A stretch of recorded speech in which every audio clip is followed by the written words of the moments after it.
Was Sudha Kongara's Parasakthi. The film is a frantic, underwhelming political drama. Sivakarthikeyan and RaviMohan battle it out in Tamil Nadu when the centre imposes Hindi as the official language. But despite a lot of research, Parasakthi never becomes the fiery slice of history that it wants to be. That's a short take. A longer review follows and it may contain spoilers.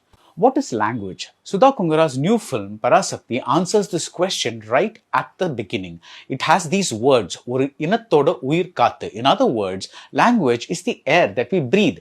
And the film that follows is about the attempts to choke a community. The centre decides to make Hindi the official language throughout the country. And this proves a major problem, not just for Tamils, but also people from other non-Hindi states. Parasakti focuses on a Tamilian who's cleverly named Cheriyan.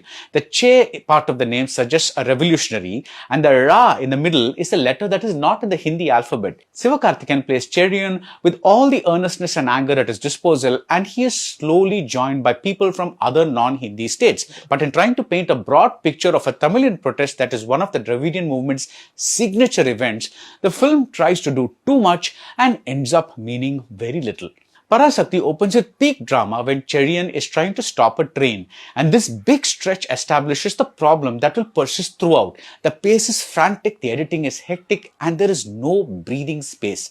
Sudha stages scenes in the midst of action, which means that people are saying things while doing other things, and some of these things fly by too fast or don't register at all. When Cheriyan tells a Hindi-speaking family that he is not against their language or against them as a community, the cuts are so fast that the words don't seem to be coming from a human being. They seem to be coming from a script. The words sound like they are being read out or recited.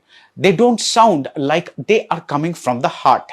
When someone close to Cheriyan dies, it's like some random stranger died. We don't feel Cheriyan's emotion because the bond between him and the dead man has been established only in the most generic manner. If there is a word that describes Parasakti, it is generic. The romance between Cheriyan and Ratnamala, played by Sri Leela, is generic, with two severely ill-timed songs. The first song kills the mood. The second song appears just after the interval point, and it kills the mood even more.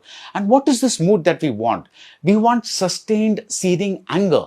We want frustration. We want desperation. We get none of this. Despite the breadth of the screenplay's geography, the film feels oddly contained. It's as though everything has happened in the same backyard.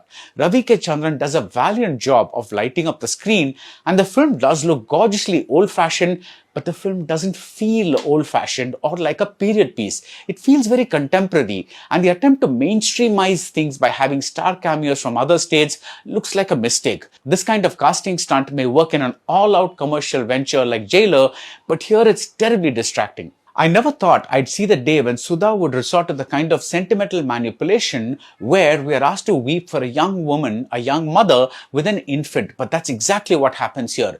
When a character named Ayakanna is detailed in a hurry, we know that he will die 2 scenes later, and that's exactly what happens. Fire becomes a major symbol. We see bodies on fire. We see trains on fire. In a bit of symbolism that works on paper, Cheriyan works as a man who fuels trains with coal. But the film stays cold and at an arm's distance. None of the characters come alive. A restrained RaviMohan plays the villain, and he gets a fascinating backstory. He's the product of a Tamil father who abandoned his Hindi-speaking mother. You can project all kinds of things onto him about why he hates Tamil and Tamilians despite having some of the same blood in his veins, but this bit is mentioned at the start and at the end, and at other times, he's just a bad guy who's after the hero. The texture written in doesn't translate on screen. The same could be said about Ratnamala, who is Sudha's weakest female character. She's both a coy and simpering heroine as well as a revolutionary, and the mix just doesn't come off. Atharvaa is reduced to a token presence as Cheriyan's brother. The film's period references are too forced. At one point, the villain listens to a Guru Dutt song, Waqt Ne Kiya, and nowhere else is he shown to be a music lover. The Atharvaa character stops the screening of a Shammi Kapoor movie and instead plays the original Parasakti, as opposed to, say, some random Gemini Ganeshan movie or the big hit of the time.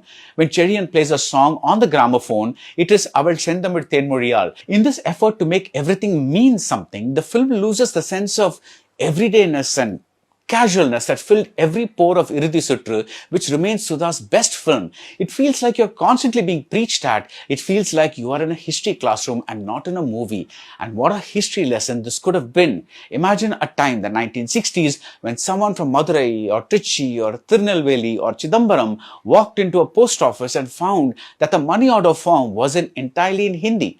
Imagine learning Hindi but discovering that you are still at a disadvantage when compared to native Hindi speakers. Imagine having to go all the way to Hindi-speaking Delhi to make your point heard, but all we hear in Parasakthi is G.V. Prakash's huge score that triple underlines every emotion. Yes, I understand that mainstream filmmaking is a weird beast, but didn't Tani Oruvan, to take a random movie, show us that you can make a big hit with a focused screenplay, solid plotting and character building? I want to give Sudha the benefit of the doubt. Maybe the censor issues resulted in scenes looking so disjointed, but even then there can be no excuse for the songs and a second half sequence that actually builds like an interval point midway into the second half. Parasakthi is an underwhelming film for many reasons, and the biggest reason may be the lost opportunity to enshrine a potent moment in our politics and bring it alive for a new generation. That's it about Parasakthi. If you like this video review, do subscribe to Galatta Plus and see you soon at the movies.